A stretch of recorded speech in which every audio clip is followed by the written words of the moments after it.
The civil defense mock drills in the next 24 hours are going to be supervised. The review of preparations will be done by the Union Home Secretary.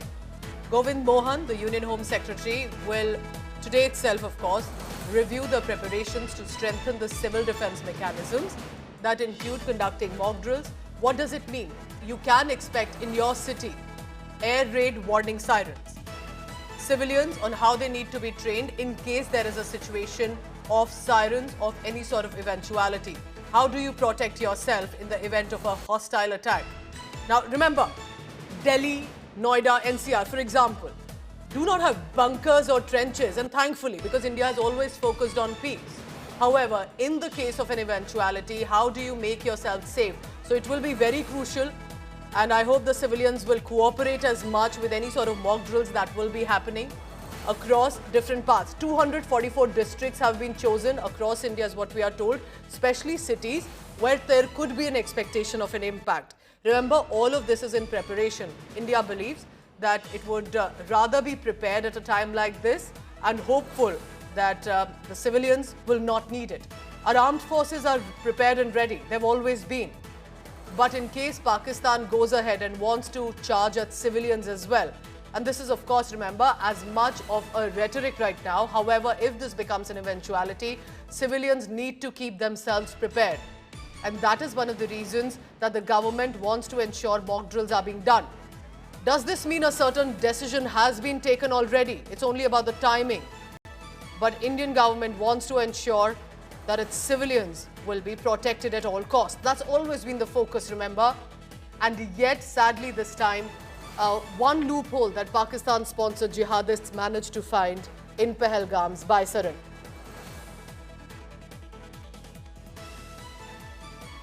So you're looking at some of the representative images. Remember, mock drills have already started. And for example, we have visuals from Punjab, but this will be of a heightened nature in the next 24 hours, especially border states like Jammu Kashmir, Punjab, and of course, capital city like Delhi will have those mock drills. Amit Bhardwaj joins me for the latest on that. Amit, what are you picking up? What cities are we expecting? If the residents are listening to you right now, where these mock drills are likely to happen? And what is the reason, apart from the eventuality of the attack, why do you think that in such an unprecedented manner, MHA wants to have mock drills for civilians across the country? Pooja, breaking this down for our viewers into three different parts. Number one, at 10:45 today, there will be a meeting of, a high-level meeting at the MHA where I'm standing right now, and that will be taken by the Union Home Secretary Ajay Bhalla, who are expected to be part of this meeting.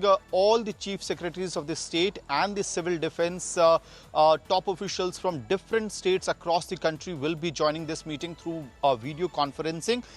In the national capital, the air defense top official as well as the DGs of the fire services, civil defense and home guards will be part of the meeting. NDRF top officials have been called for this particular meeting, and other different agencies who respond in situations of civil defense preparedness or situations of disaster. They have been called for this particular meeting. Now, why this meeting has been called? Second part of that question is that mock drill that has been announced by the central government to the states for May 7th, that is tomorrow. And what does it include? Fire, siren alarms, air defense preparedness, civil defense preparedness. And remember, the letter that has been sent across to the state, it says that preparedness at peacetime. We know for a matter of fact that all this is happening in the wake of the Pahalgam attack, and the way India is actually, as far as the diplomatic pressure on Pakistan is concerned, that's increasing with every passing day, but also India is preparing itself at home. So while the ministry documents say that it's preparedness at peacetime, it's also happening in the wake of the Pahalgam terror attack. Now, coming to the third part of it, where all it is going to happen. If you go by the documents that are in the government records, what we look at is that across India, in every state, several districts have been declared as civil defense districts where there is a basic paraphernalia of civil defense. For instance, if you have Uttarakhand, you will have Dehradun as the civil defense district. Uttar Pradesh has a quite long list of those districts, and so has Rajasthan, because Rajasthan is based on the borders of India and Pakistan, and so does Punjab has a long list of these civil defense districts. So nearly 244 districts across India is where the preparedness will be done tomorrow, and you will see a list of list at the bucket list, be it the air sirens that will be checked tomorrow, or preparedness with the civil defense forces, home guard forces, enabling students to understand as to how to react in situation of crisis. These are the basics that has been already informed in the letter that has been sent out to each agency across India. More details will be given out today in this crucial meeting, which is supposed to happen at 10:45 today at the MHA. Back to you.